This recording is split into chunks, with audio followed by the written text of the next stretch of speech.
Welcome back, friends, and blessed Advent. Of course, we are fully in Advent season. This last Sunday was Advent 1. And in the past, we have done lessons and carols. Now, we have transitioned ourselves, starting last year, into doing lessons and carols a bit further into Advent, because some of those lessons and carols apply just as much to Christmas as they do to this time of waiting and anticipation. However, for Advent, and for the reflection that I think helps to contextualize this season, I chose to focus my thoughts on Genesis 1 through 5. And in particular, those first couple of verses, which deal with this interesting, mysterious relationship that the Creator has with the unfathomable depths, the abyssal darkness that God's Spirit, we are told, hovers and vibrates over. Those depths have caused people great concern, has made people afraid, including and maybe even especially church leaders, because they didn't know what to do with them. Somehow, some way, there is this co-presence. There is a coterminous existence between the deity, the Creator, and these depths, this tohu vabohu, to use the Hebrew phrase, or the tehom, this bottomless deep that exists with God.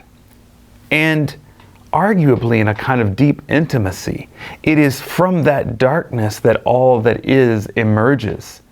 And I tried to emphasize in my reflection that unlike some of what you and I have been taught, and unlike what some of the church leaders of the past have tried to communicate, I don't believe the text presents a God that takes a stamp the way an artisan does and puts his image down, his of course, nor do I think it's a God that loves to exist alone, is in need of nothing, and therefore creates from nothing something on a whim. Like, I don't think that is the vision of God presented in Genesis.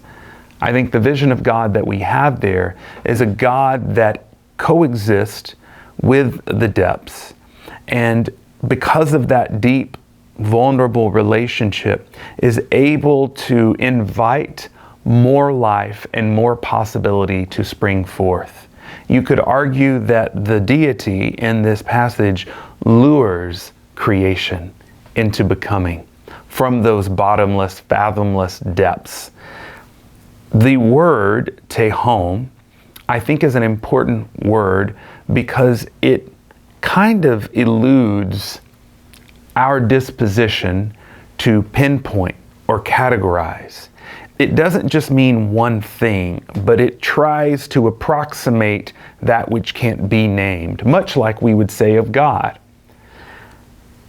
Tehom and the tahu vabohu both present a vastness that I think we would do well to pay attention to during this season.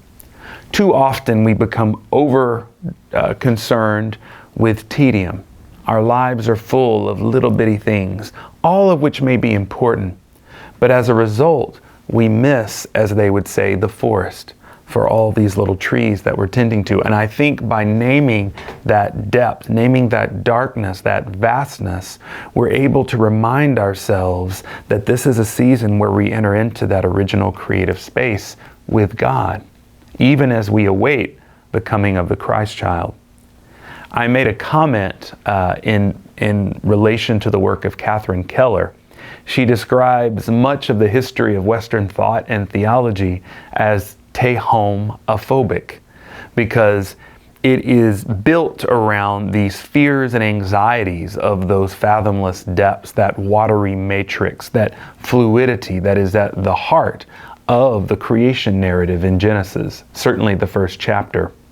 She says that Advent is a season for us to enter into a renewed tehomophilia, an ability to love and appreciate those depths which have already embraced us. And in fact, they are the same depths from which we emerge as well. Not just the universe or the planet in a kind of abstract sense, but we ourselves emerge in the watery depths of a womb, each one of us that is here. And yes, we might itemize and categorize the components of that womb. There is a sense in which none of us fully understands the depth of that mystery, the beauty, the wonder, and sometimes the tragedy and the violence of those depths, right? It's unpredictable. I think that's what frightens us the most. We don't know how things will turn out, or how things will assume form, or how they will emerge.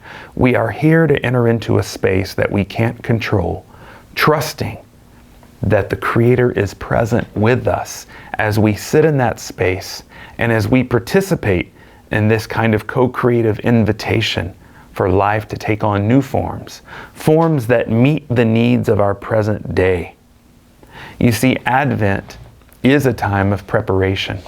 And while we sit in darkness with deepening nights and shorter days, we sit not alone, but always with that source of divinity whose image we bear and who dwells with us in those meditations and in those recreations, which give us hope and possibility as we await December 25th. Christmas doesn't make any sense without this time of preparation. And I know for many of us, preparation in our world is like deck the halls with boughs of holly and light the candles and drive around. No, if you can. I'm not disparaging that, but we can easily get caught up in that. I'm inviting you to wait, to be present, and to sit in this vastness with God, hoping and praying, not trying to control or overdetermine, but just trusting in this process of emergence that has given life to you and me and will continue to give life to all that may be still. Thanks for joining me this day. I look forward to seeing you next week as we continue this Advent journey together.